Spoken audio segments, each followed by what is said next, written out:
Good evening, kia ora koutou to everybody. Welcome to this meeting of the Mosgiel Taieri Community Board for March the 30th. Welcome to staff, to our speakers who are coming on later, and to those of you that are watching online. Let's commence. We have nobody lining up for the public forum this evening, so we'll move to apologies, and there have been no apologies. Confirmation of the agenda, page 4. I would like to confirm the agenda without addition or alteration. Do I have a seconder, please? Thank you, Mr. Dillon. No, I want to add, ask if I can add a couple of things, please. Mr. Pete? Yeah. There you go. Oh, okay. Firstly, the Honours Board, I've got information from the investigations that I did and I was to report back, but I've been talking to Scott and he's got information as well. So I need that to go on the agenda if I could, please. I asked for a discussion around the Safer Schools program and the Wingatui Road roundabout, so of which I've got some more information on those two, please. And the other thing is the Three Waters. I'd just like, I don't know whether this is the time, but I'd just like to congratulate Carmen, but I would like that on the agenda as well. No, I don't think this is the appropriate time for that. In relation to the Honours Board, Just going back, I would like the Three Waters on the agenda, not to talk about Carmen. I want to talk about Three Waters, please. Yeah, I think I'll just take an adjournment and find out about that. One moment. We'll take an adjournment, please. Can I have a seconder? Thank you, Philippa.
Welcome back, everybody. Thank you, Brian, for your request. The Honours Board and the Wingatui roundabout can go under items for consideration for the next meeting. And the Three Waters is a council issue which has been already discussed, but we're happy to take emails and forward them on to the appropriate people. What do you mean it's been discussed? What's been discussed? It hasn't been discussed here. It's a council decision, and if you've got further requests, we're happy to receive emails. That's my decision. We're now going to go on and confirm the agenda without additional alteration. Safer Schools not on there. Is that what you're saying? No. Can I have a seconder, please? Thank you, Philippa. All those in favour? Aye. Against? That's carried.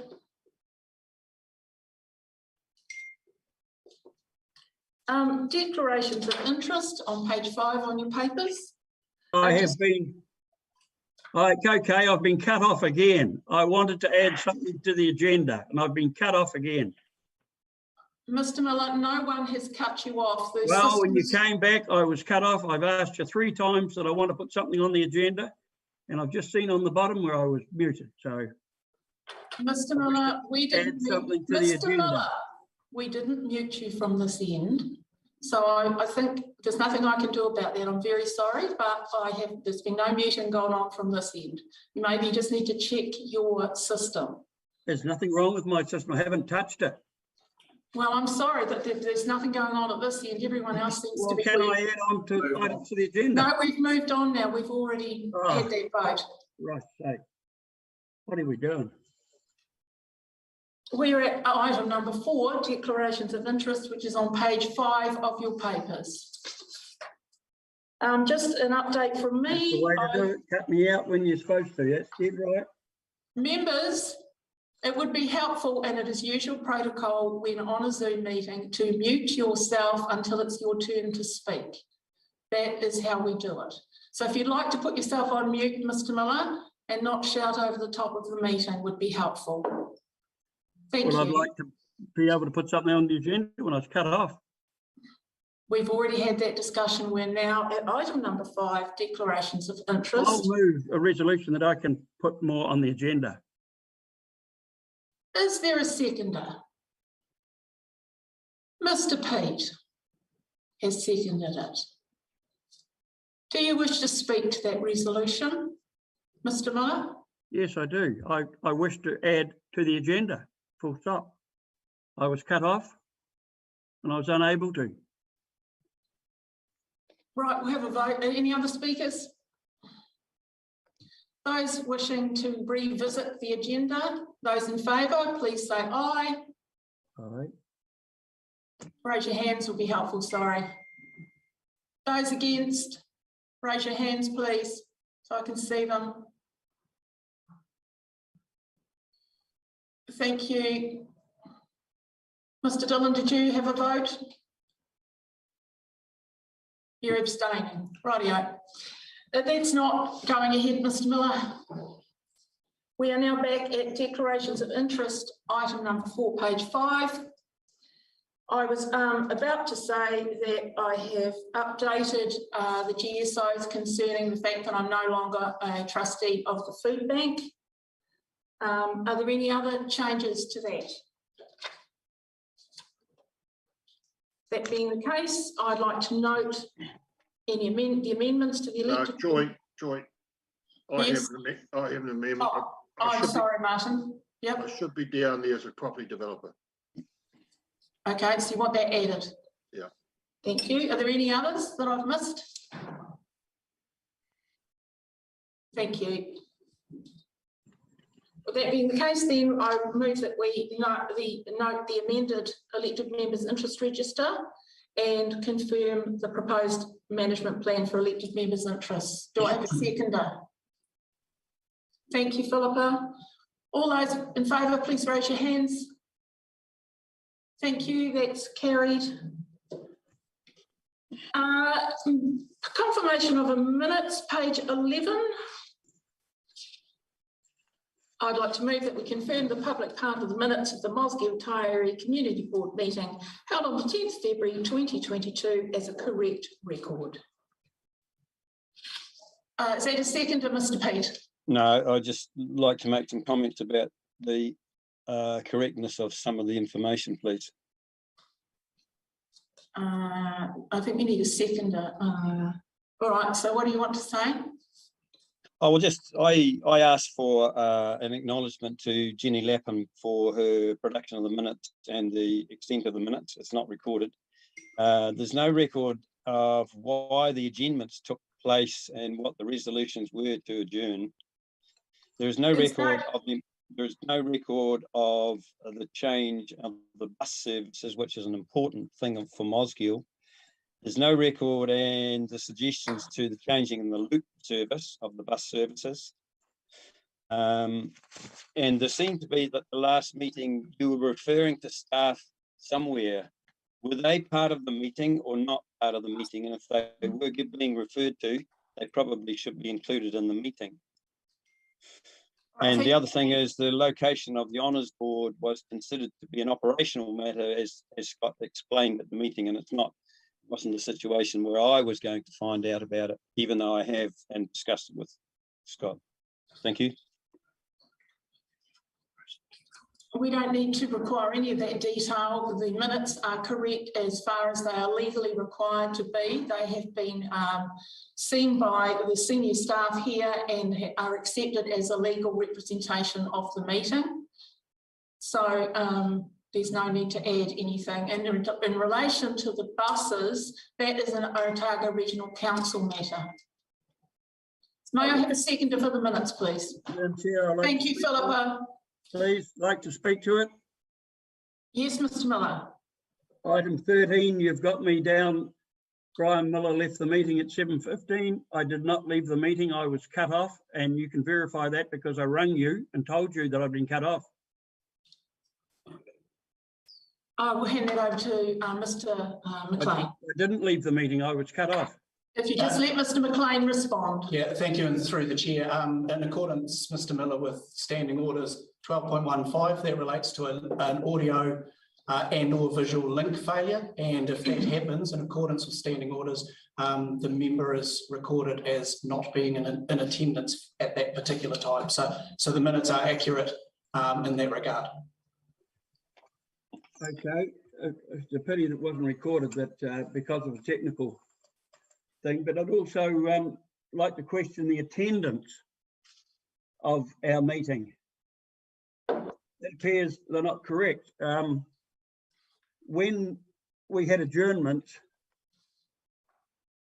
Mr. McLean, you would scuttle off to a back room somewhere and talk to somebody. Those people must have been part of our board meeting, and I think they should be named, whoever you were speaking to and what positions they held.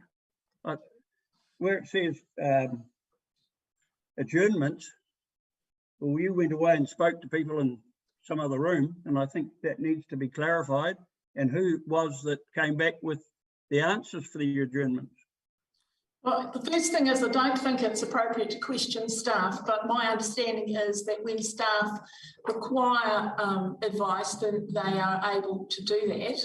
And where they source that advice from, I know in different meetings they may find someone, or they may seek another response from someone else, but I don't think that's relevant to this.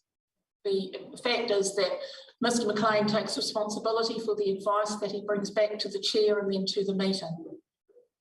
Well, we were told at that point, before that meeting, that we weren't going to have any support staff. We're actually now getting into a debate about something that is not relevant, so we will now take the vote on these minutes. Those in favour? Against? Yeah. Mr. Miller and Mr. Pete, would you like that recorded? Absolutely, please. Okay, thank you. That will be done, and that is carried. We move to Part A reports. I'll just, if you give me one moment, I will. Mr. Andy Mackenzie Everett is joining us. Welcome, Andy. Hang on one moment while I work the technology. And just click on him and next slide across to. Here we go, this time. He'll be with us in a moment. I'm hoping. Says he's joining us. Let's minimize that, I think.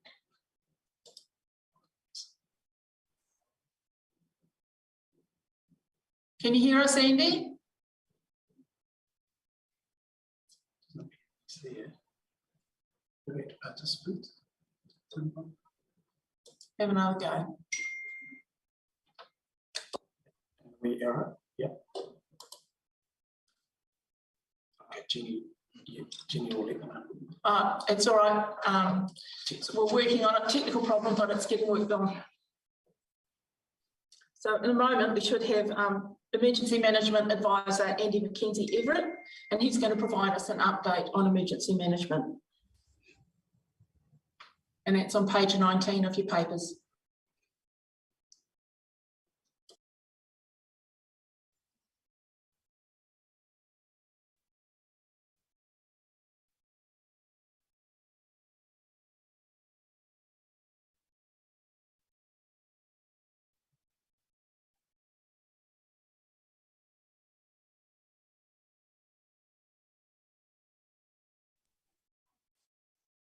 Welcome, Andy. I can see you. I can't see you, but I can see that you've entered the meeting. Do you want to? Are you got a video link there?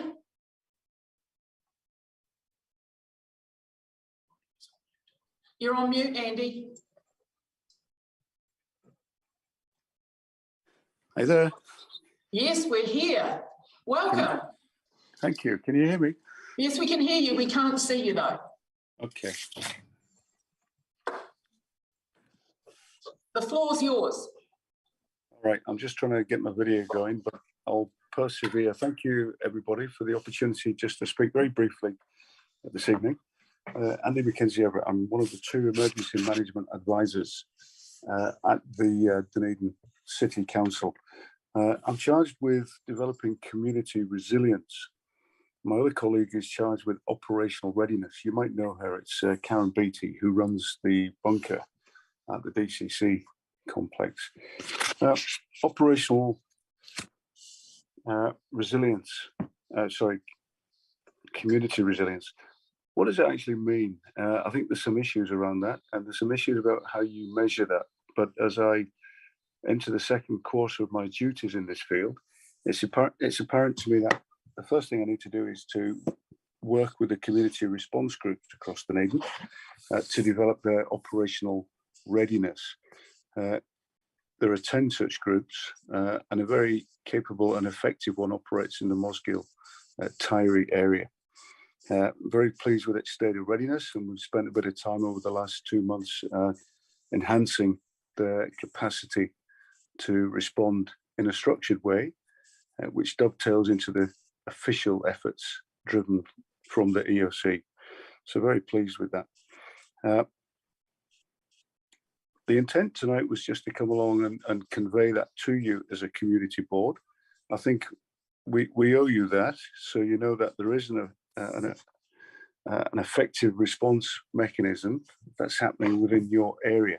And of course, this now raises the issue of the letter from Mrs. Broad in Outram.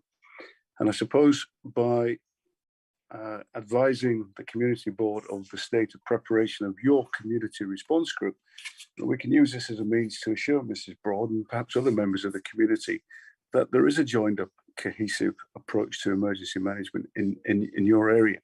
It needs developing, it needs refreshing, but that's the enthusiasm that we bring to this role.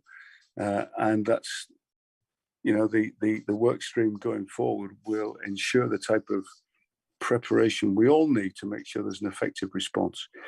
I've chatted with Dean already. In respect to this particular inquiry, I'm quite happy to make it my business to make contact and to explain the mechanism for response, all the way from the duty flood control officer at the regional council down to either somebody knocking on her door or her receiving an alert message or receiving a radio broadcast, etc., etc. So I guess that's all I need to say, that there is an official response mechanism. It's effective. It could be better. We're working on it, and I'm happy to address this particular query because, of course, it falls to us to communicate that with the community. So, you know, that's an essential part of our role as well. So, apologies for the video. Are there any questions? Thank you, Andy. I should note too that Andy's still very new in this position, so he's working his way around his area as well. Are there any questions for Andy? Mr. Pete? You're on mute, Mr. Pete. Hello, we're not now. Is Andy's role, has he taken over from Paul Kent? Is that correct or what? No? Paul Allen. Allen, is that right or not? Yes. That's correct, yeah. Oh, okay. So with regards to, and Dean might be able to answer this, but with regards to Outram, where the emails or something that's come through that we've never seen, what were they about? We haven't seen them, so I don't know what, the story's only half there for the looks of it.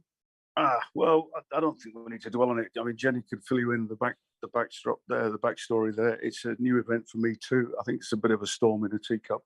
Looking at it, there's a concerned resident in Outram who isn't abreast of the emergency response structures, and you know, instead of finding out about them, just kind of states out there are none. So we can fix this. I think we ought not to overreact. Thank you, Andy. Any other questions? Yeah, if I can finish, please.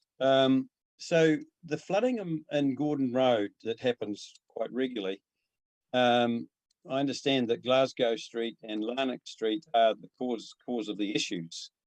And speaking to a number of people along the street there. So what is this in your brief, Andy, to have a seriously look at this? Because every time it floods or a lot of rain, it floods on the Gordon Road, always. Is this something that you're looking at? The short answer is no. I'm charged with resilience. So in the long term, it might well include some of the reduction strategies that we need to put in place. We as a wider community and council. In the short term, I'm looking at readiness and response, specifically of the community response group. So I can't prevent this happening right now, but I can make sure there's a cohesive response to such an event.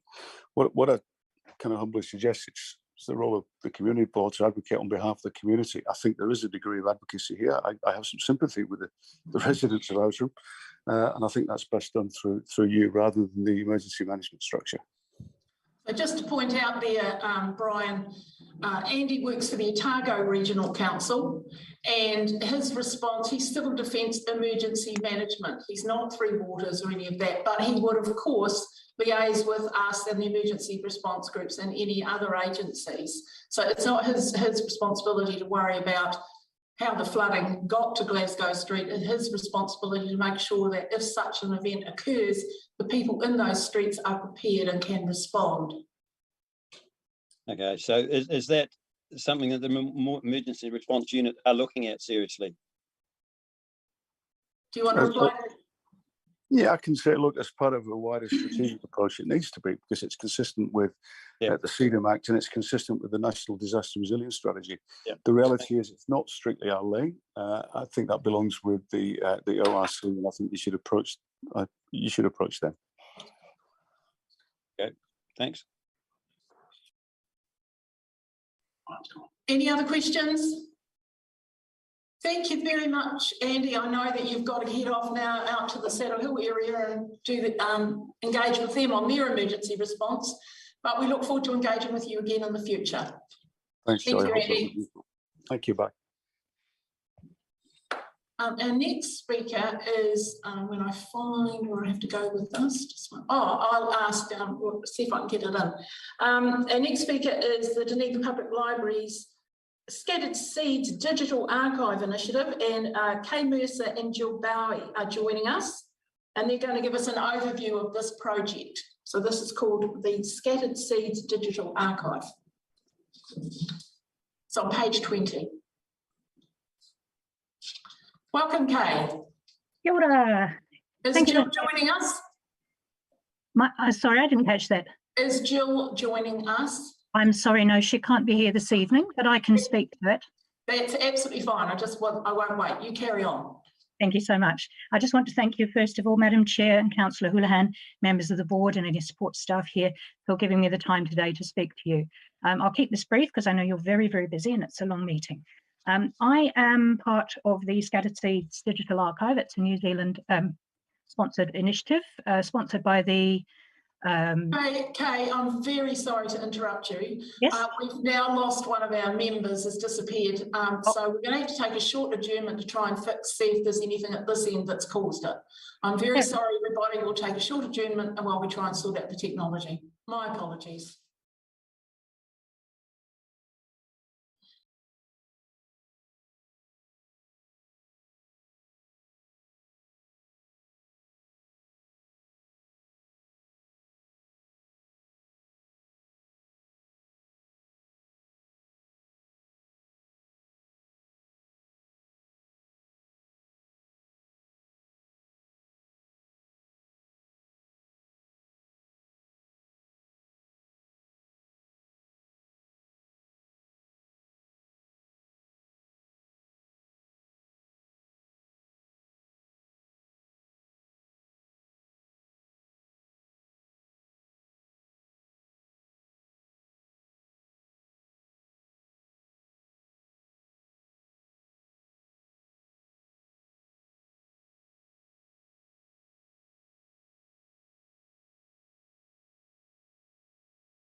Thank you everybody. I'm sorry about that adjournment. We were having technical issues and unfortunately one of our members is unable to stick with us due to these technical issues which we are working on at both ends. I'm sorry to have had interrupted you, Kay. Welcome back and feel free to inform us about this digital outreach. Certainly. So I'm here really to request your support for a community project. And that community project relates to the Scattered Seeds Digital Archive, which is part of the Dunedin Public Libraries. It's an online archive, so it's to store stories, the stories of Dunedin, and you can link through to the archive from the library website. Basically, what we're asking for is help to collect those stories of Dunedin that I just referred to. So we've got some organisations already have joined the Scattered Seeds Archive. For example, the Taieri Historical Society already have quite a bit of material on there. And if you have time, possibly don't, but I do have some images that I can show you that we've put on for them. And they provide us with images, memorabilia, programs, tickets, things that people might want to show and share about the Dunedin area, Mosgiel Taieri area, and all around the city. And we add commentary to that, so to describe who's in the photos, what the event was, and that sort of thing. So we give some description around that. The current content includes things like family histories, audio interviews, video tours of Dunedin's northern and southern cemeteries, photographs, pamphlets, manuscripts, lots of background information, as I said, on people, places, and events in Dunedin. And as curators of the archive, my colleague Jill Bowie and I worked to encourage contributions from the community, and we digitize that content for them and help them prepare explanatory text, or we do that for them. And we add things like search tags so people can find the content, and that content is made available to the general public and shared with the world. So what we're asking for you today is for your support and assistance to invite the people of the Mosgiel Taieri area to choose a project that they would like us to focus on and promote on the Scattered Seeds Archive. And it would be something for the community to really get behind, we hope, and inspire them and contribute to, so memories that they've got of a particular thing.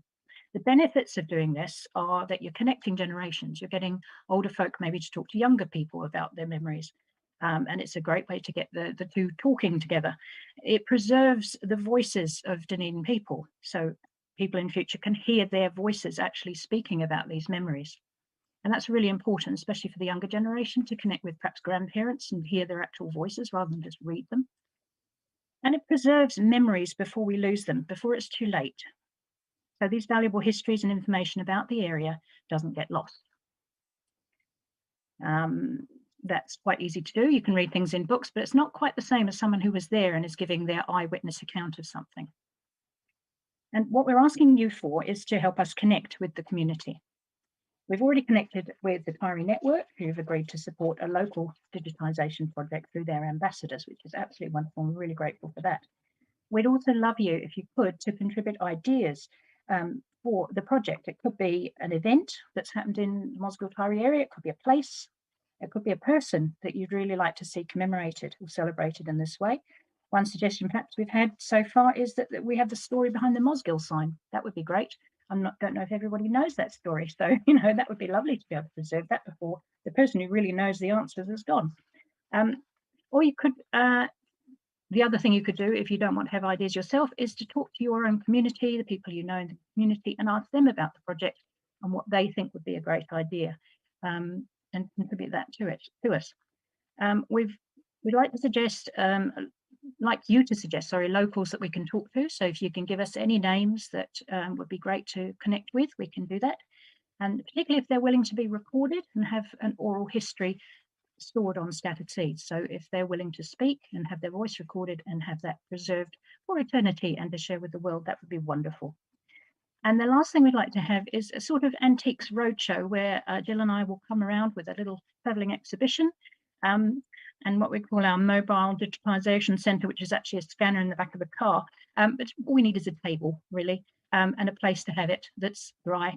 And people can come and drop in and bring us their memorabilia, their pictures, their stamps, their photographs, whatever, and have them scanned if they're willing to have them scanned and put on the archive, and tell us the story behind them. That's the key thing. We need to know who's in the pictures, what this event was, what did they do at this event? Did they meet their husband there?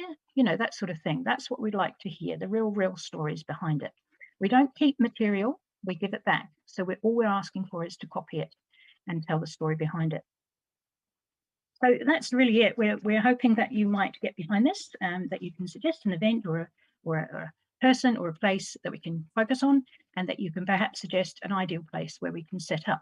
We can use the library, and we will be doing drop-in centres there, but if you've got an event coming up and you think this might be good for us to come along and be part of that, we'd love to do that. Or if you think there's a better place we could set up, then we definitely can do that too. It's a really a chance to showcase Mosgiel to the world and nationally. You might be wanting to attract people to Mosgiel. We can use our City of Literature connections to connect with other cities around the world and share stories about Mosgiel Taieri area and the people. And yeah, it's a great means to connect and to preserve things. So if you would like to be part of that, we would love to hear from you. That's all I have to say. Thank you. Any questions? Yes, please. Yeah, just a question, Kate. You know, you've got a major archives in the Taieri Herald sitting in the library with all the stories going back 50 odd years. Sorry, you mean a digital archive or a physical archive? Well, I tried to get the Taieri Herald digitized so it could go off the computer, but that's where you can start because all the stories are there. Yeah, we because can. The paper took photographs and talked to the people. Absolutely, yeah. We do have digitisation of newspapers happening. That is part of a project that's outside of Scattered Seeds. We have to seek funding. The library has to seek funding to do that because it gets done en masse. It's not something we can sit at a scanner and do manually. It needs to be done en masse by the New Zealand Micrographic Services, and that costs money. So when we have when we have money to do that, we do that. So we're working through our newspaper collections at the moment. And no doubt that's one of those that will be there on the list. Councillor Houlihan, you got a question? Oh, yeah. I was going to say exactly the same thing as Martin, because years ago I used to work at the Taieri Herald, but they've got some great stories there. But I think you'll find that probably has been digitalised because it comes through SLT, which it was a branch from the Southland Times, and now, and in the day it was owned by Fairfax. Not Fairfax isn't existing now, but so they have a news search system that all their stories are digitized. So you'll probably find a lot of it is already digitized, I think, Martin, maybe. Quite likely it is. But yeah, he is correct. There's a lot of stories. I mean, I used to regularly interview interesting people and that. But I love your idea of the oral history. And I think some of those, well-known older Mosgiel people that are around, there's a lot of stories they could tell that we wouldn't know about, and I think that's a lovely idea. Maybe even have you considered visiting some of the rest homes here, because you'd probably get some lovely stories from some of the people there. Yes, we've actually started with a project. We're sort of breaking things down into chunks. So what we've done at the moment, one of our projects is the Polio Project. So we're collecting the stories of people who lived through that epidemic. And we're doing that through the care homes to see if there anybody there who lived at that time and want to share those stories. So yes, we're doing that in chunks. So if we came up with a project that really suited the Mosgiel Taieri area, we'd certainly contact the local care homes that would have residents who had been around in Mosgiel Taieri and can contribute to that project. Yes, it's good rather than just have a general thing. People are a bit vague. If we're too vague about it, people aren't quite sure what they need to do. If you give them something really focused, a real subject, they're often more willing to jump on board because they've immediately got ideas about it. I don't know, probably no one's still alive from the last pandemic, I wouldn't imagine, but it'd be interesting to hear stories maybe from their children or something, of what they told them of how it was in Mosgiel during the last pandemic over 100 years ago or whatever, and just to compare that record as well would be quite interesting. Yeah, and the polio. Sorry. Oh, sorry. I was even going to say even recording now some of the stories, which of course are being covered in the paper, but even some of those more local ones, because it will be all part of history, won't it? Exactly. We have actually already started that too.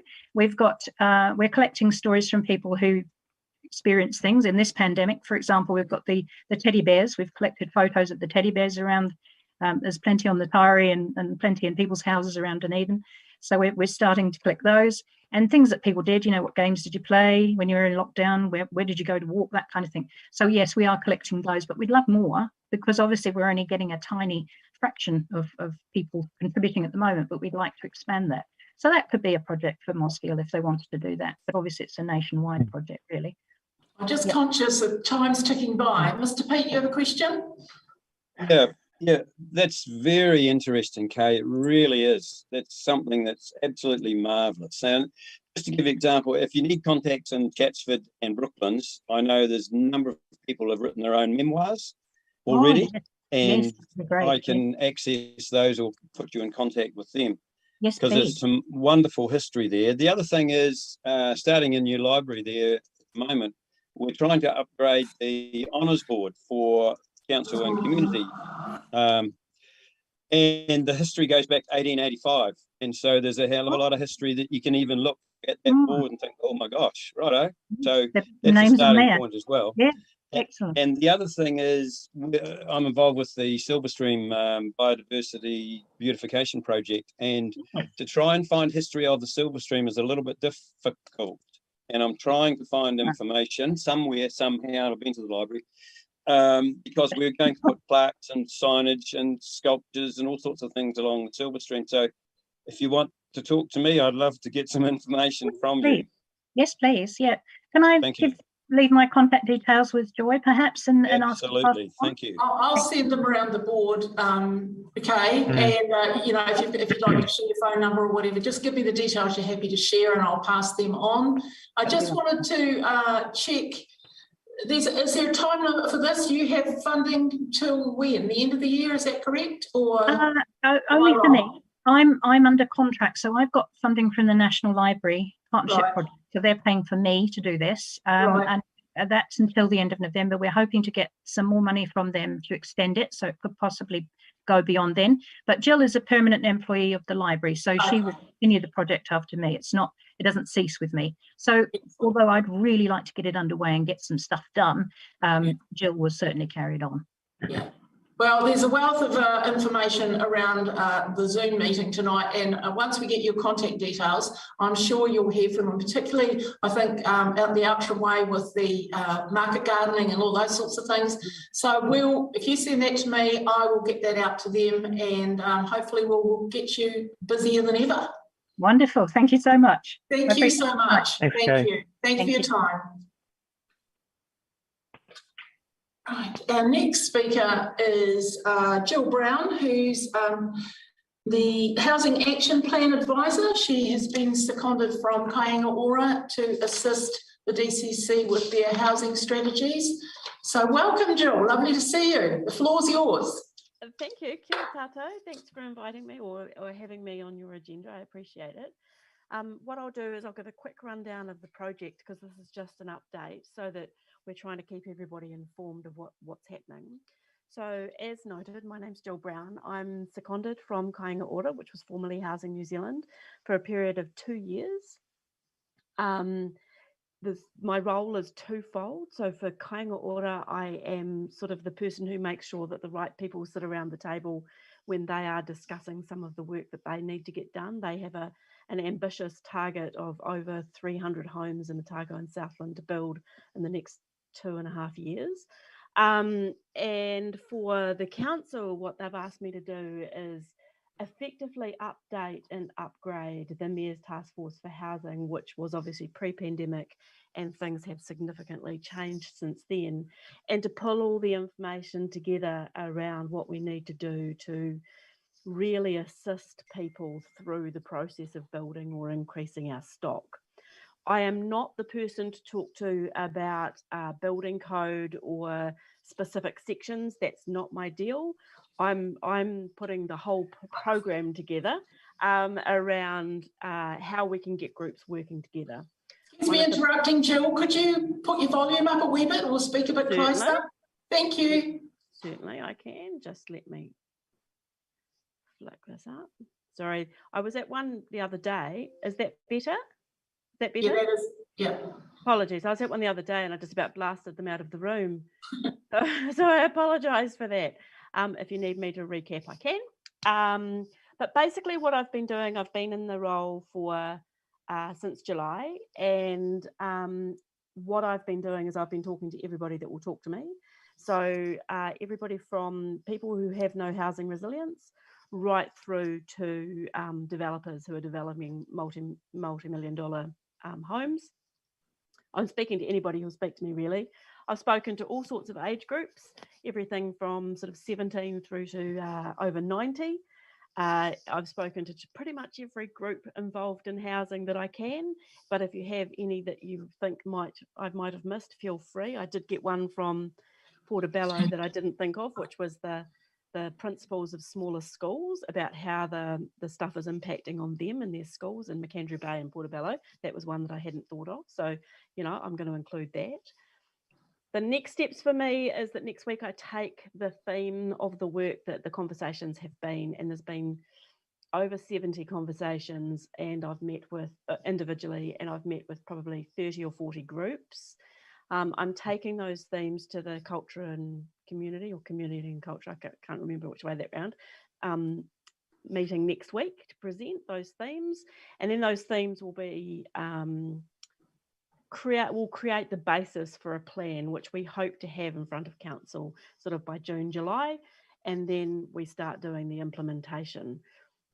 An example of some of the work that I've sort of been doing so far is actually connecting people. So people don't know what they don't know. So I've already connected a developer who wanted to offer progressive home ownership, as an example, with a group that actually offers that, so that they can begin working together. So it's a lot of little things along the way as well that has already been happening. But yeah, that's me in a nutshell, and this is me updating you, and I'm happy to take any questions. Councillor Houlihan's hands up. Thank you. What are you finding are some of the main problems we've got here in the city with housing? Obviously, there's the issues of shortage of materials and that, but I know that's not an issue that you're, Yeah, the shortage of materials, and we're hoping that that's only going to be short term. I mean, that we don't think that will last long term. I think one of the biggest things that I've come across is that people just aren't aligned with each other. People don't know what they don't know, and they don't know where to find the information. And groups are doing some great work, but they're not necessarily aligned together. And an example of that is I've spoken to a number of NGOs who do speak to each other and work together. There's not ever been the thought or the focus on hooking them up with people who could aid in building exactly what they need. So a lot of my job has been sort of you meet you and away you go. But yet generally just getting everybody on the same page. There's a public service group which has got all the big players from MSD and corrections and education, and they've got a 5-step strategy for the Dunedin city, and one of those is housing. So we need to align with that. Everything needs to be in alignment so that we get the biggest bang for our buck, I guess. Yeah, I agree. I had a lot of people, all the dogs coming up to say hello. I had a lot of people who had said to me, for example, when they went to the planning department, they were trying to, they got to a certain point in their build, and they might be developers or just one single house. And then they were told, oh no, you needed to go to plumbing, you needed to go to drainage. Are you finding, you're probably bigger scale than this, I suppose, but on a bigger scale, if, I suppose if it's a developer or whatever, are you getting a bit of that feedback? Is that I've often thought it would be good if we had something like a one-stop shop, where you go in and say, sort of like a case manager, where people said, okay, this is what you need to do, and they worked with you. Has that come up in any of your research or meetings? There have been conversations about the information that is available, because obviously the information that is available is incredibly technical. So, yes. you're talking about, dwang spacings and, drops and falls and whatever, all that stuff, which none of us outside of that area actually understand. So yeah, I am getting a little bit of that sort of feedback. But I also believe that it's fixable. Yes, well, I sort of, I've tried to suggest a couple of times that I'm just the feasibility of how it could work, but I do think it would make it, what people said is they ended up spending a lot more money because they didn't realise they had to do certain things, you know what I mean? And if they'd been told that earlier, they could have saved a lot of money. And I think a lot of it is around communication, right? It's around how we actually communicate what needs to happen with the people who are doing the work. And Yeah.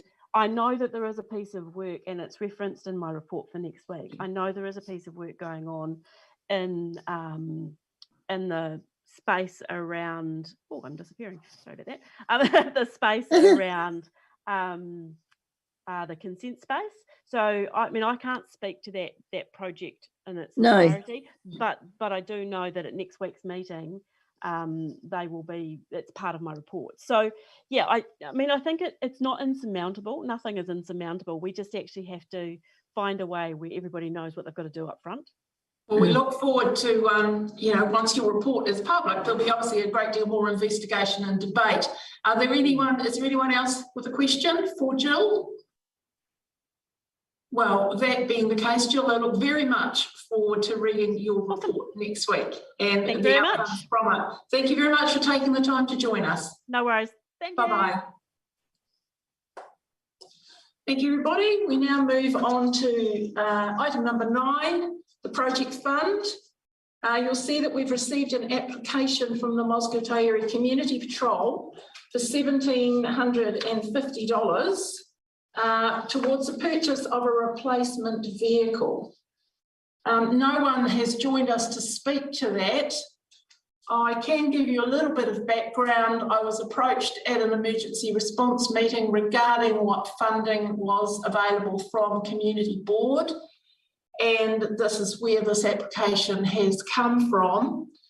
I have a couple of questions. I just am noting that on the first page of their application, they are looking at purchasing this vehicle in the next 2 years, I believe. And I'm wondering if they're just a bit premature with their application, and would it be better for a recommendation to go to them to perhaps suggest they come back to us for some money around running expenses, tyres, fuel, etc. And there's time to do that because we have another meeting in June, or they let this application lie and come back to us when they're more certain about the vehicle they wish to purchase. But I just put those comments out there for further discussion. Mr. P. Yeah, it's a hell of a good service. There's no question about that. I just have a question that we're talking about tax paying situation instead of rate paying situation. So I just question that whether it should be through the tax paying system instead of ratepayers. The other thing is, one of the 2 or 3 of the requirements that we agreed upon some time ago, and I can't actually find it, was that we wanted to see the income and expenditure for all applications, and we have not seen this for this one. And have they applied for funds from any other source, which it doesn't seem to have been answered there. And I was just going to make the comment, there's no one actually presented the application, but the original application, is that, am I correct that that's the one we got an email from and they only wanted the barbecue and those sort of things, and now we're talking about a replacement vehicle? Is this correct or not? I don't recall that original application. No, there was an email that went round, and I thought it was from the same organisation, and they were wanting these. Does anyone else have a recollection of that? Yeah. In relation to the funding, I can give you a little bit more information there. It is very difficult for groups at the moment to get funding because of the COVID situation. A lot of funders have less money. It's very difficult, as they've said in there, for them to raise money because normally they'd have a big quiz evening, which raises a substantial amount for them. And because of the COVID restrictions, they've been limited in those areas. the other issue about ratepayers, this is our community project fund. This organisation is a not-for-profit. It's not funded by the government at all. They are tasked by the police, but they fundraise for all their own gear and their training. And I think they might get a little bit of help from the police by parking their vehicle there and storing their gear, but they don't get any government funding at all.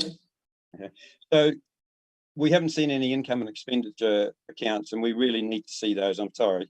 I just wanted to clarify that. I might need to take advice, but I guess if we haven't got that on the website asking for it, then we can't expect people to provide it. So I'd need to check whether we actually put that on the website. And there's also but anyway, other comments. Can I just finish? Can I just finish, please? And there's also a question here: has the group made application to the board for funding in the last 5 years? They've said no, but they came to us 2 years ago for something as well. They did come to us, I believe, for jackets, wasn't it? High-vis jackets. Correct. Yeah. So it needs to be tidied up substantially. That's your opinion. Thank you, Brian. Any other speakers? Correct. Yes, Mr. McAwee. Sorry, Joy. Yeah, just clarifying that what Brian had said. I'm pretty sure we done those jackets 18 months ago. Yeah. For that, and also the funding must be spent within 12-month period. So. Yeah. That's not going to meet that criteria as well. So they're obviously going to have to come back at a later date with some more up-to-date figures closer to the time that they need those funds. Yeah, thank you. Other speakers? Martin, did you have your hand up?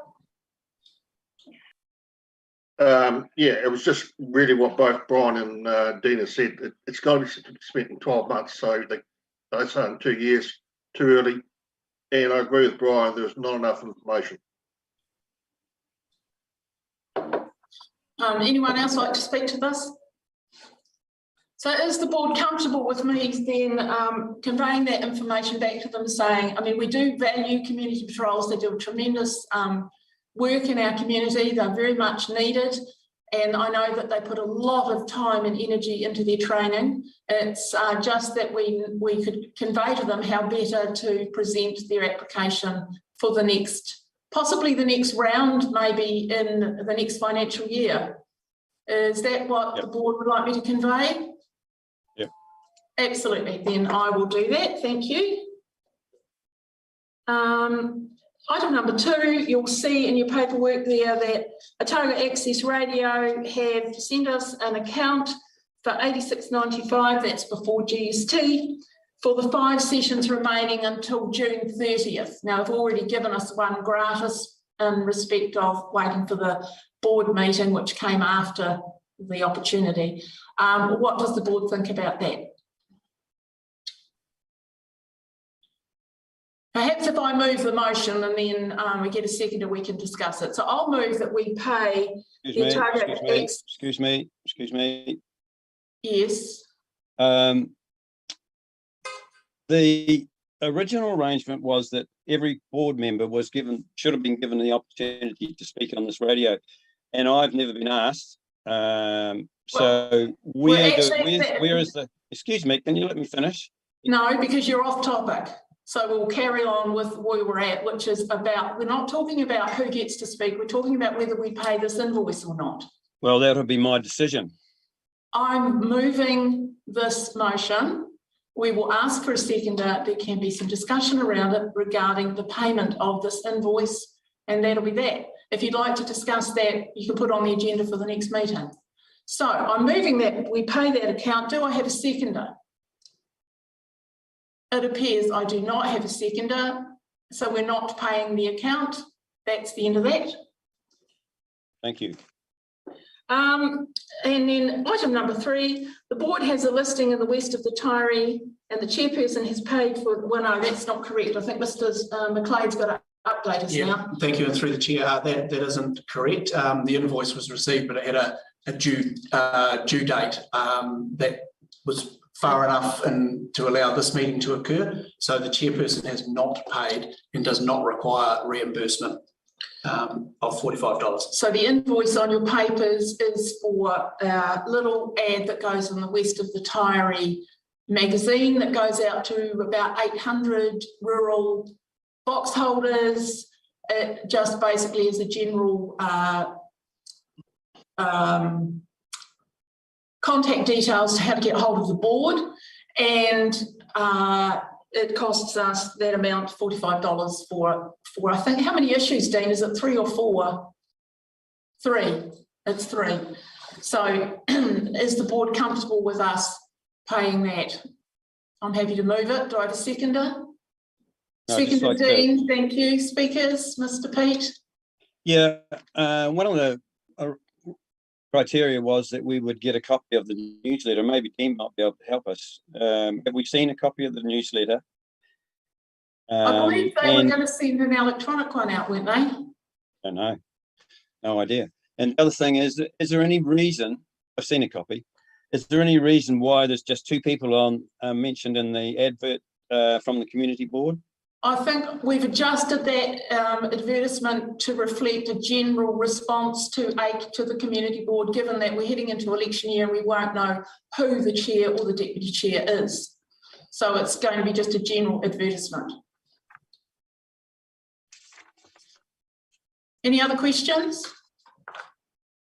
That being the case, those in favour of paying that account, please raise your hand.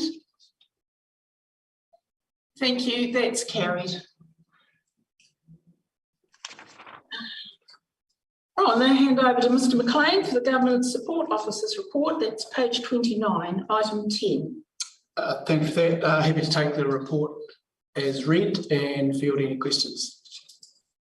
Right, well, I think we've covered the project fund. There was a comment in there in response to Mr. Miller, who was asking about skip days, and that's been covered in the report. Are there any questions?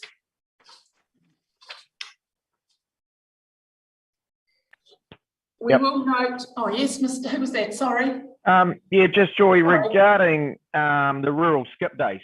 Yes. It's certainly noted there that the DCC have always had fees and charges applied for those disposal of the waste materials. That's not true. They used to be free. They used to park those at the rugby club at West Taieri, and they were the busiest days ever. There was people queuing up all day. And since they've started charging, which I'm not sure how many years ago that was, it's very limited the amount of people who take their rubbish there. It's easier to dump it around the back road. Why aren't they looking at having a budget for free skip days in the rural area?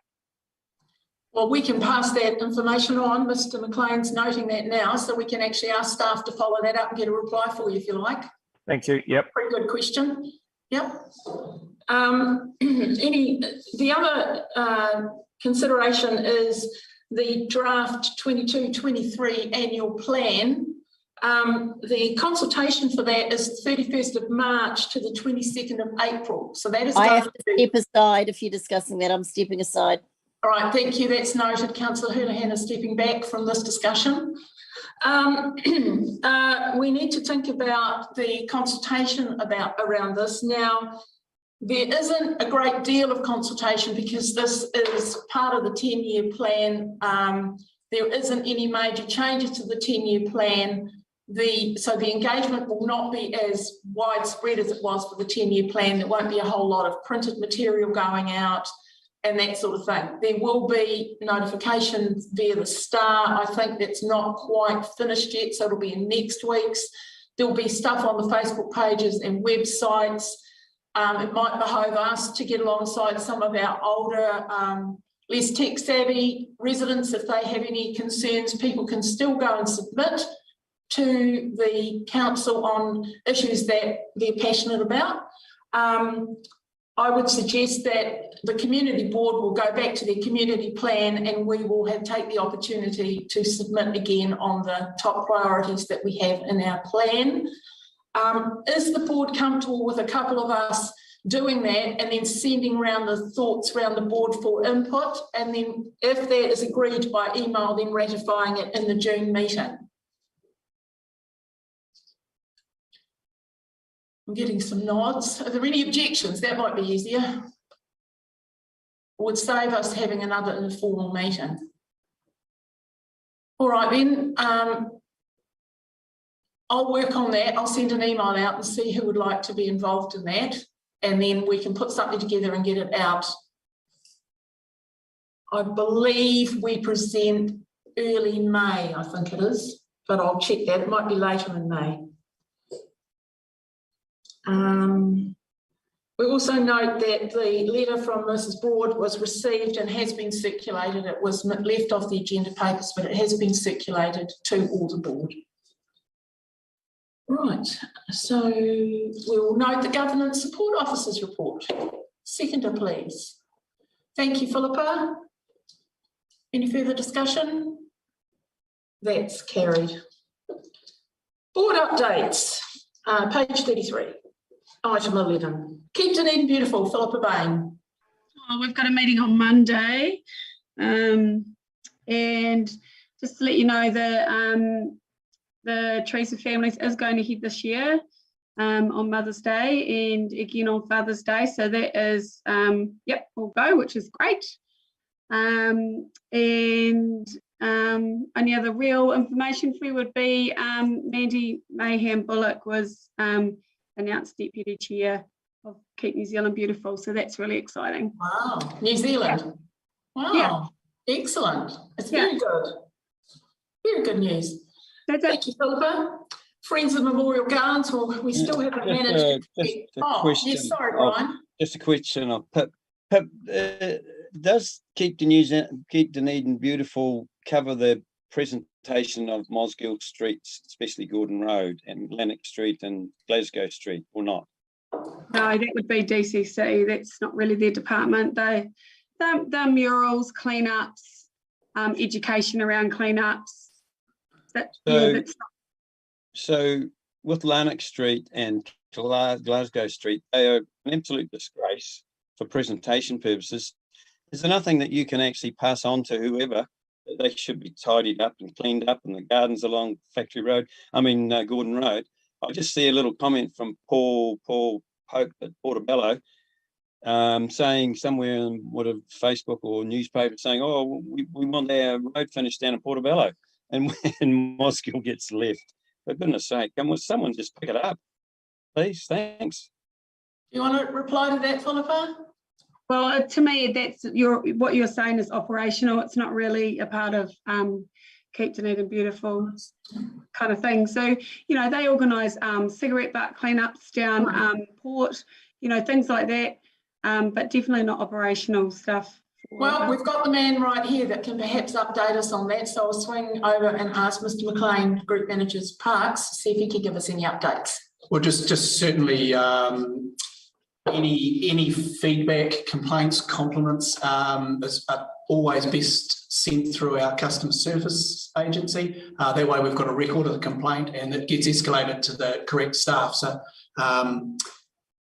yeah, that would be the best way to get action, unless you've got a specific thing that I could follow up with relevant staff or departments now, but encourage you and anyone else to put that feedback through the correct channel. Brian. Yeah, just okay. So with regards to the presentation of Mosgiel Streets, whose responsibility is it? DCC or is it NZTA? Well, it depends on what you're talking about through the chair. Yeah, footpaths and gardens along the main street. If they're non-state highway, then it would be the DCC. So yeah. So I understood from someone that Fulton Hogan contract is supposed to carry out annual maintenance along Gordon Road.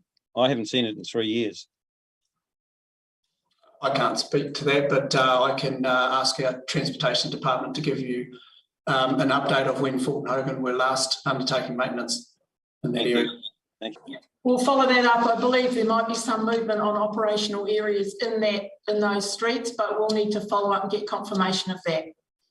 Mr. Dillon. Yeah, I thought there's, Philippa, you were working with DCC on the upgrade of the pocket parks. Wasn't that being done or is being yeah, done? so I can't really speak on that. There's no more movement forward. I do know that it's out for pricing. I can't speak any further on that. I have no more information than it was out for. But basically what I'm saying, it's in the pipeline to be done. Operationally, it is being. Yeah, well, that's what I'm saying, because I was involved when those pocket parks were actually made. I expect now that Scott's also noting it, we will get a report back for our next meeting. Yeah, as far as what Brian's saying about the footpaths, there is actually quite a bit of damage on the curb and channeling in Gordon Road, especially outside some of the main shops. And that's due to the fact that people are doing U-turns and breaking the curb and channeling. Now, it's my understanding that DCC are responsible for the infrastructure under the road and the footpaths. Because I know when I had my business, we used to flood at Blackstone, and it was a DCC matter of a blocked drain, but it was actually in Transit's highway. So there's a bit of an overlap on both sides, but it's one of those things that Brian's right, that apart from the tar sealing done, there's been nothing done on the footpaths and the curb and channeling. And it is starting to look like a town that doesn't want to feel good. Correct. So that's my point. Absolutely. Thank you. And as we speak, Mr. McLean's noting that down. So we will ask for a report, and if not a separate one, then something included in the GSO on an update on where this is at. Because I know other board members have also followed up with concerns about the state of footpaths on Gordon Road. And it's a health and safety issue as well in some points. Absolutely. We've had people falling over outside ANZ, and that was fixed. But, you know, we had to sit and look at orange cones out there for a little while. So yes, I think we'll put that down and urgently try and follow up for the next meeting. Thanks, guys. Any other questions? Right, so Coronation Hall, Mr. McAwee.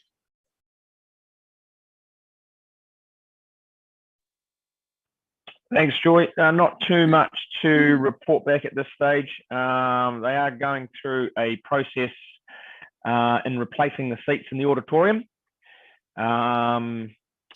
So they're doing some outwork to source some funds, and the trust will be adding to that of their own funding to move forward. It's quite a large expenditure. That's in the process for probably the next couple of months. So I'll keep you updated as that moves forward. Excellent, thank you. Sure, just a question, yes. Dean. Yeah, Dean, with regards to this honours board that I'm working with, that used to be the old council chambers, obviously, and that's obviously the obvious place for the honours board to be placed. What's the process or the procedure if that was the option? Is it go through you through the trust, or to council, or both, or what? Good point, Brian. I'm not sure on the finer points, but I can follow it up at our next meeting, and might be something for probably us to go through, and I can check with Robert, and he can go through the DCC, see what that process will be, and if it's, you know, okay to put it in there. That's no problem. I can follow that up. Yep, no problem. Thanks. Thank you. Sadly, I'll see if Mr. McLean would like to give us an update on the aquatic project. Sadly. No, sadly, I meant to say Mr. Miller's not here. Then, so no, it's all good news. Yeah. Thank you. So yeah, you've probably seen the progress. There's certainly been a lot of media coverage of the pool, and it's quite visible now from looking at the site itself. So still, advice from our contractors is we are still on track, despite the happenings of COVID around the world. We're still on track for an opening around about April, May next year. So it's all going really, really well.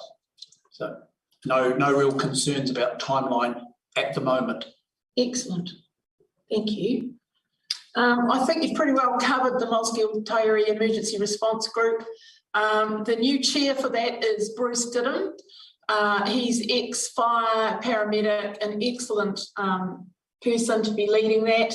Obviously, I'm still going along, and as are all the other community residents. They're at the moment updating their emergency response plan, which is quite comprehensive, and that was last done in 2017. So once we get that done, there will be a fairly big desktop exercise in May to test it all out. And I believe, Dean, you were at our meeting. Do you want to just add in about where Outram sits now with that? Yeah, thanks, Joy. Obviously, I was present at the meeting with Andy, I think a couple of weeks ago. It's been probably 2 years, realistically, since Paul Allen spoke at the fire brigade with a group of locals regarding our emergency response. From, I guess, that meeting, we were looking to move forward with 7 or 8 key individuals from our local area to get a text tree going to start where we're at. Tried to arrange many meetings, but with COVID and a lot of high-risk people in that group, nothing's ever happened. So it's good to catch up with Andy a couple of weeks ago, and we're going to move forward with that. A lot of those people from the Outram, Henley, Berwick, Pomona area are already on an email tree with that response group.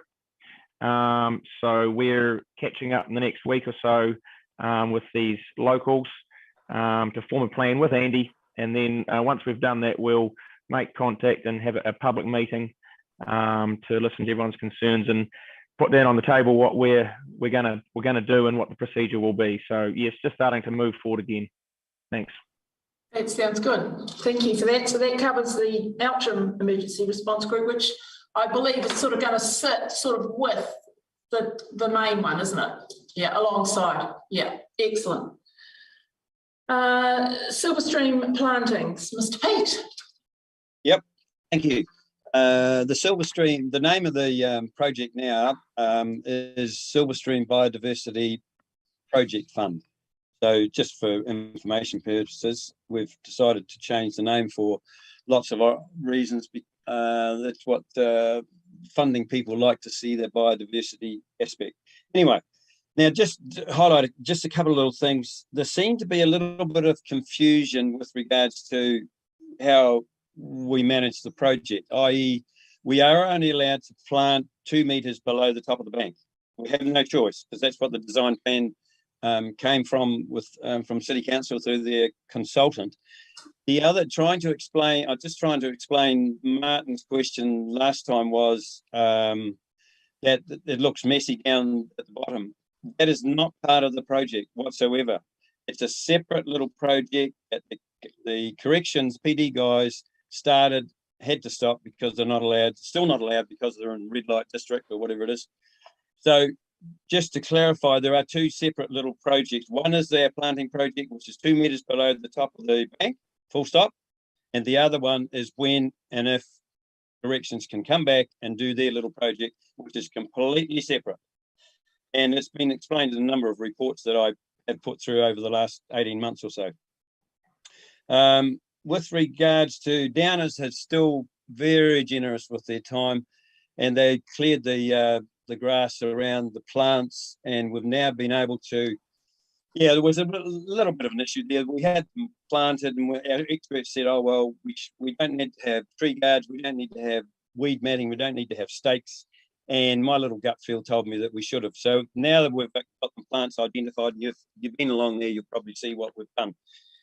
So the other aspects are that we've approached the various schools, the enviro parts of their schools, Taieri College, Silverstream School, East Taieri, and I've already just spoken to Outram, and the Boys Brigade and the Scouts, and they're all very keen, and they'll take 200 meters each, probably about that much, because it's 1.8 meters long, and divide that by 200 meters, it's about 6 groups, 8 groups required. So we're working very closely with the schools. I did a presentation with Elm Grove the other day, and all the kids, about 40 kids, put out their hands and said, best work team, we're ready to go. Then I got an email from the teachers said, can we start next week? And I thought, no, well, no, not quite. We're not quite ready yet. So it's all very exciting. The PD guys will continue with their project, as I say. With regards to the actual products that we have already purchased through the funding from the board, through Wendy, when we did the project way back 12 months ago, it was agreed that the plants would be held by Ribbonwood Nurseries until such time that we need them. And I think I might have sent it through what we actually have got in stock and what we have already picked up. So they keep a record, we keep a record, and so we know exactly how much has been used and when. The corrections guys, the two bosses came out last Friday and inspected our sites because they're providing the plants for us from Milton, and they were most impressed, and they took photographs of what we had done. And so they will continue to provide us with the plants. They've got 7,000 ready to go now and 10,000 plants per year. Then I just made a little question. I just questioned them on a couple of things. We wanted to have signage and maps and all sorts of things along the stream where the various groups will have their sections, and they've offered to make the signs and erect them, and also they've got a project down at the prison where they carve Oamaru stone, and so they will provide some Oamaru stone type sculpture products for us as well. So it's all very exciting. With regards to health and safety, every time there is a group utilised as volunteers along the stream for planting, we have a very stringent process to go through with health and safety and risk management, and we have a consultant on our group who has provided with those reports. And even downers who do the work there, they provide a report once they've done the job as well. So what else? We've got 10 on the committee now and another 5 from the school, so we're getting quite a large group. We have a bit of a problem, and I'd like your thoughts because it will present an issue for us. I've had it raised with the residents along the stream, the house residents along the stream. They don't want trees planted in front of their properties, and I don't really blame them. And so some of the trees, as you might have seen in the design plans that we've sent through, they range from 6 to 12 metres high, or they could be, which is a big tree to plant in front of people's properties. So I've suggested to Scott that maybe we reconsider the design plan and not plant the trees in front of those residents and move them down towards Peter Johnson Park and outside the swimming pool. I'd just be interested in you guys' thoughts about that, because it is going to create an issue. One resident said, over my dead body, you'll be planting trees in front of my house. So I just said, well, look, it's part of the plan. We're working through it. And I said I'd come back to them. But Scott, have you got any further comment about that? It's going to be an issue, and I just don't want to upset residents. So, yeah, please. Yeah. Thank you, Mr. P. Through the chair, yes, we talked with staff.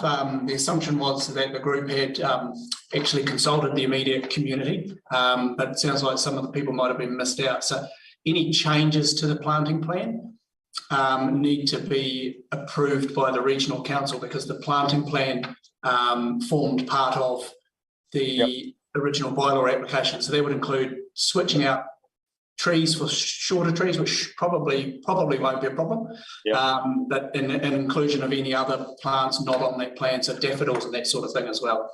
So yeah, so that's where it's at. We'd need regional council sign off as part of their bylaw process.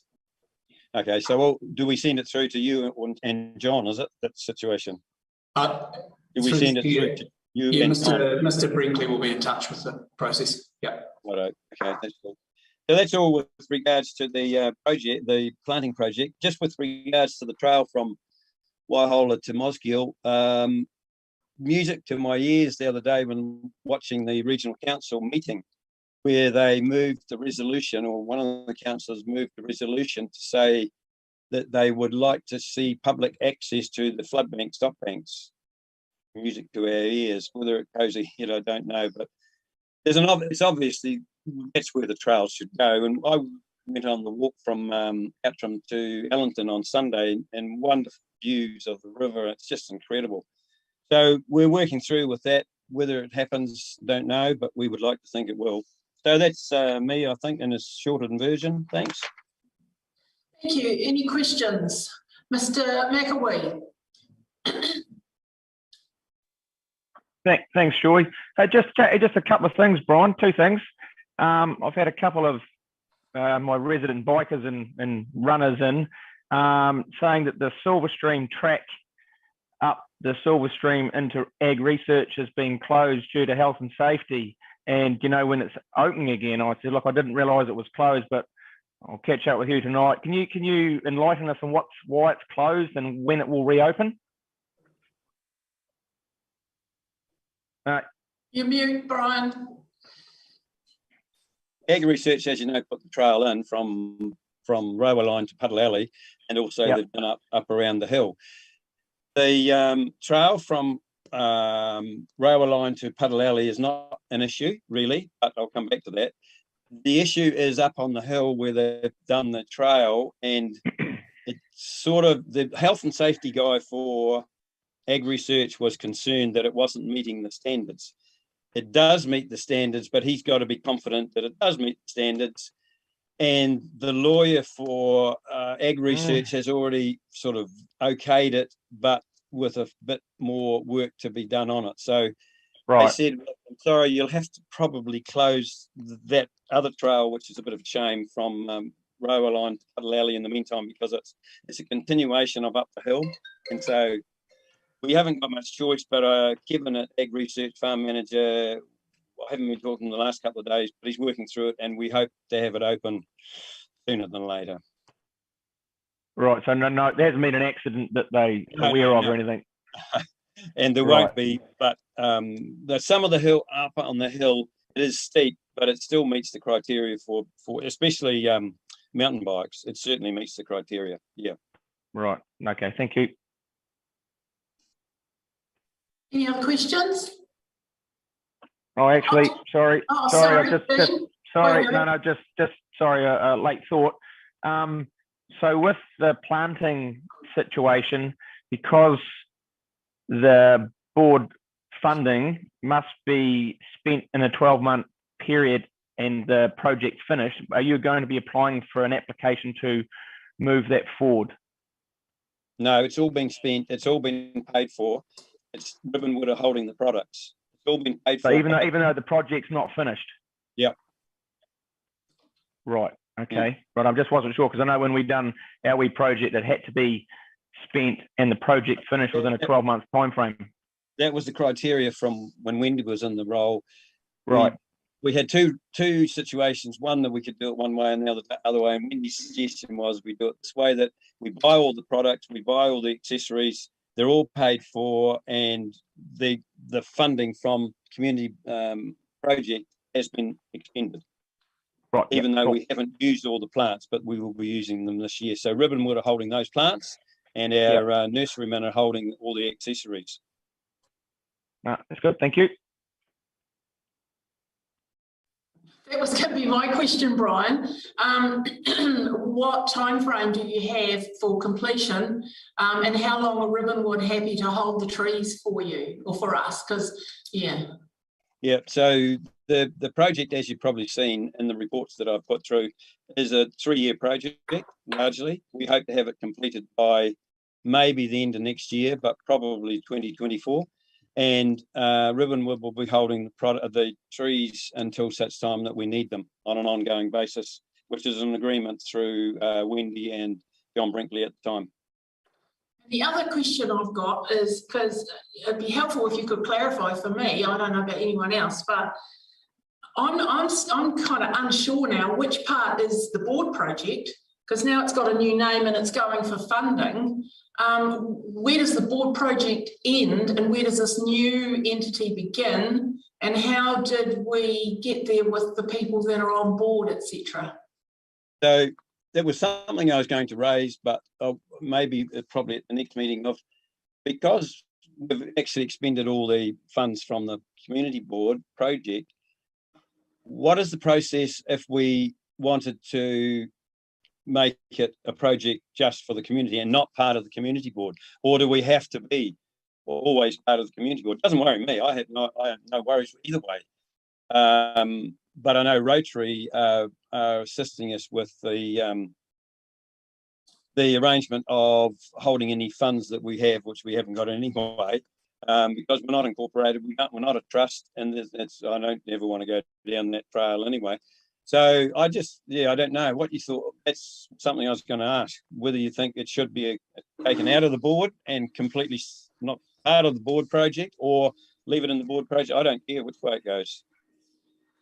That's what I'm not sure about in terms of, I'm just concerned that if there is a board, the Mosgiel Taieri Community Board's name is associated with that project, then we have a responsibility for it.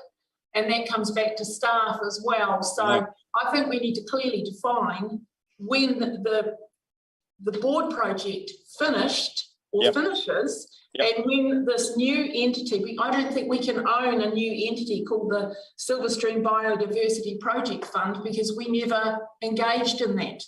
Oh, well, it can stay what it is. I don't care. I don't care. But I'd just be interested to know what the process is to take it out of the community board, and it's just a community project. I don't know. Be just interested to know, please. It is it's a helpful discussion. So what we need to do is get some advice and come back to the next meeting. Yeah, perfect. Philippa? Hi, Brian. So before you mentioned about corrections, maintaining, am I correct, the lower end of the project, and not the project of the boards. But am I correct in thinking that? Cool. So who's going to kind of do all the maintenance of the area that is the board project? Yeah, that's part of the process we're working through with the schools and the Scouts and the Taieri College and the Boys Brigade. And the presentations that I've given to all of them, I said, this is what will be. You will be planting the plants and you'll be maintaining the plants, i.e. round the plants and clearing around the plants, which hasn't been up until now done terribly successfully, but it will be under this current arrangement. Yes, they all understand that they will plant the plants and then they will maintain the plants. And it will only be required in the growing season, probably a couple of 2 or 3 times, and then in the winter and the autumn, probably once. So about 4 or 5 times a year.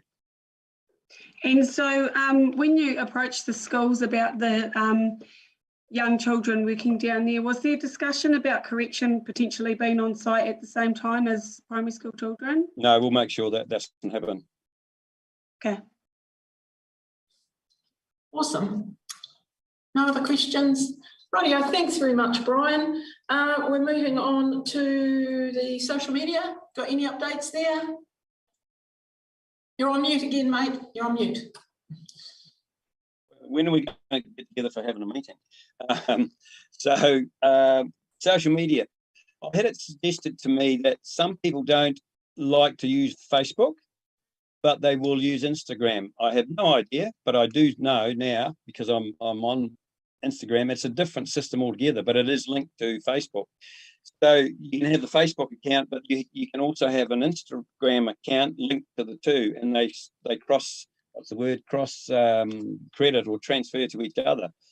I just wonder anyone's views about it, and I've just checked on with various people, and they say Instagram is more user-friendly for, say, the younger people maybe, and maybe the people that are not tech savvy, they might use Instagram maybe instead of Facebook. So it's just a thought and a suggestion, whether we register or not as an Instagram user. Janet, do you happen to know what other boards do? No, I don't know. Okay, maybe we could look into that and have a discussion next meeting. What do other people think? They're not thinking. We're getting to the end of the meeting.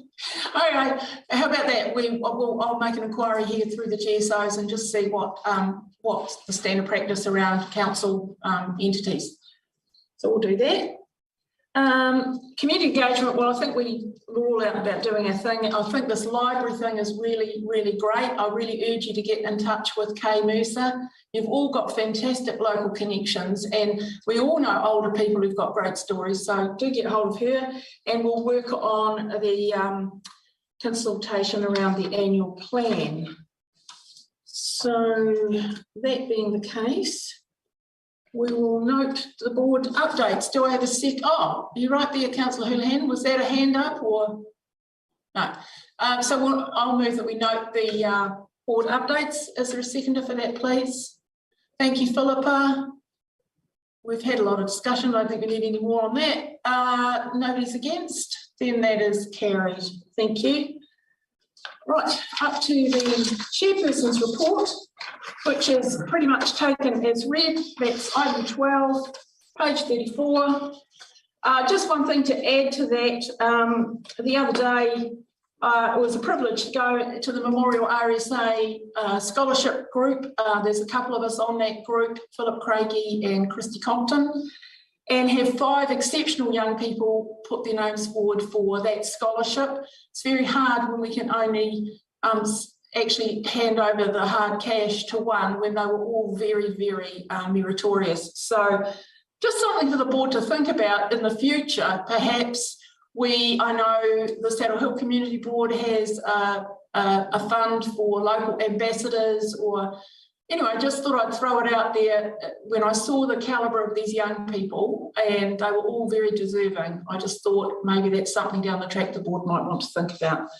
But other than that, that is my report, and I'm happy to move it. Do I have a seconder? Thank you, Mr. Dillon. Is there any further discussion? That's all those in favour then? Against? That's carried too. Thank you. We're now up to item 13. Councillor Houlihan, update on council activities. Oh, nothing happening there. Well, we have been quite busy. We've had, as you know, because it's all over the paper today, we had the Three Waters we had a council meeting yesterday where we discussed quite a few things, but the major thing was Three Waters. Some of us were very surprised when Mana Whenua reacted the way they did to our vote.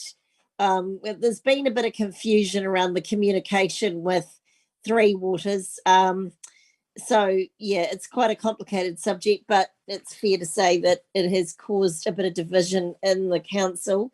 And so a group of us had tried to join an advocacy group that 32 other councils around New Zealand belong to negotiate a better deal with the government around Three Waters, because at the moment we've got $2.8 billion worth of infrastructure assets, of course some of those out in Mosgiel, that ratepayers are paid over years and years. And at the moment the proposal was that they would go into that entity, so council wouldn't technically own them anymore. The entity would have those assets, and the government's offered us 46 million for that, for the $2.8 billion worth of assets. So we're not the only ones. A lot of councils are upset with the process and the way it's been done. There's certainly yes, you know, councils, probably that would be the main reason why councils have decided to join this advocacy group and lobby the government and say, look, we want better, you know, like, for example, if we have to merge. I don't want to shut you down too much or anything, because you're only just getting started, but I just think we need to be careful that we don't get into a debate on this, but just because there are very strong views, aren't there? And it's good to get an update, but let's not get into what one person thinks versus what another person thinks. Oh, yes, I'm not debating it. I'm just telling you, I'm trying to make it very quick. But anyway, the long and the short of it is with the decision we had made for joining this group was then revoked by some other members in the council, and that decision was carried yesterday. So that's been quite in other news. Council, because of COVID and alert levels, all of our meetings are on Zoom, and so also I believe operationally that the council staff and Mr. McLean will be able to tell you more about that, but council staff are working in bubbles separately, so that if a certain group get COVID, if they go down, then there's still another group that can work, which is a very good strategy. And so obviously we're working under COVID restrictions, and COVID is affecting a lot of people. And we also had a meeting with ORC, which was something that a group of us had passed a motion at council a wee while ago to talk about public transport, because we have a lot of issues that we weren't happy with. And so we met with them, and it was a chance to talk with staff and the general managers and the CEOs and just say, look, what can we do? How can we work together? Where are things at? And that was productive in the way that we voiced a lot of concerns we had, and they're going to come back to us with some follow up to that. So that's good start for communication. That's about a summary. Thank you. Thanks very much, Carmen. That was helpful. Good to know that the transport thing is progressing a bit. Mr. Pete? Yeah, just to Carmen, congratulations on your presentation yesterday, Carmen. It was a pleasure to hear you speak. Has anything been considered that we have had an asset of $3 billion and yet sold for $46 million of the future borrowing powers for the City Council? Has that ever been considered?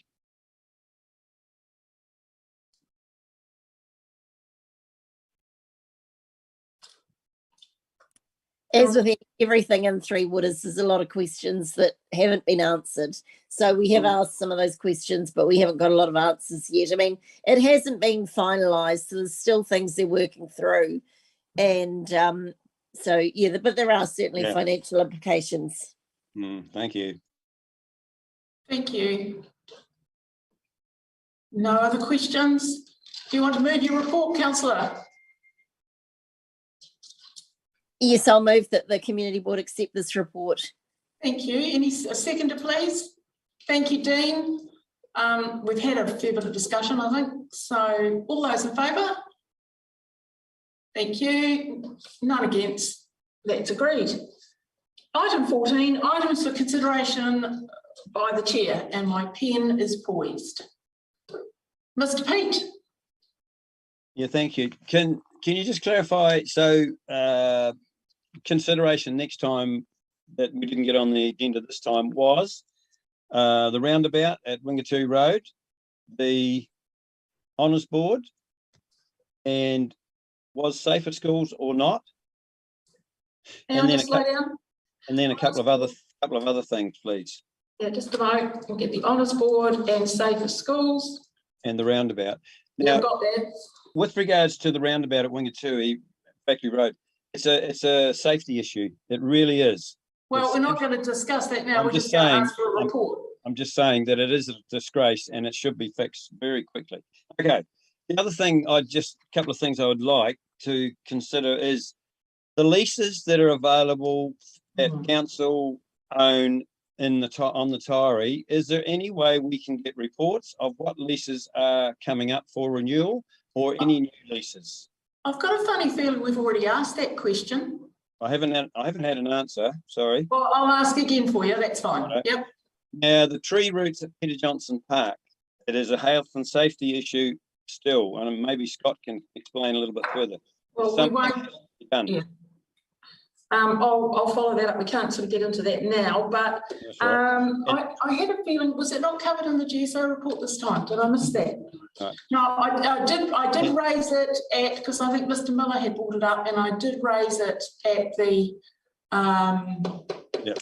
agenda meeting. So we will continue to keep that on the list and see what's happened about that. Right. And one other thing, with the plantings on the Silver Stream, we're getting quite a few complaints from residents along the stream where dogs are off their leash and not controlled. And I do know that they use Peter Johnson Park to do their business, and it's never cleaned up and tidied up. So I rang the, and you'll know who it is it Peter Hanlon, the animal control guy in council. And he said that it's not part, as long as the dog's controlled, but they're not under control. He said you can review the bylaw, but it's not due till 2023, which is not terribly satisfactory. So I just wonder whether we can get some sort of indication of, can we review the bylaw and have it in place? Because it is quite an embarrassment to see the dog done off the leashes. Could you, yeah, I've got indications through the bylaw and what possible enforcement options there are. Yep. suggest you also tell all those people that aren't happy to make sure they ring through a complaint so they can start tallying up the complaints. There's no good telling you, they need to tell the DCC. Yeah. Yep, that's all good. Now, one thing I would want to add, because in Mr. Miller's absence, he did mention at the previous meeting about support for Tonga. That has been followed up by staff, and the latest is the community development team are engaging with a couple of local groups who are working on a local initiative. So if we can, we should have the update for that, and there's still time to allocate some funding to that at the June meeting. So I'll make sure it stays on the agenda for next time. Are there any other matters for consideration? Excellent. Well, thank you very much, everybody, for your participation and for the staff support and for our tech support. And that being the case, I'll close the meeting just after 6:46. Have a pleasant evening, everybody.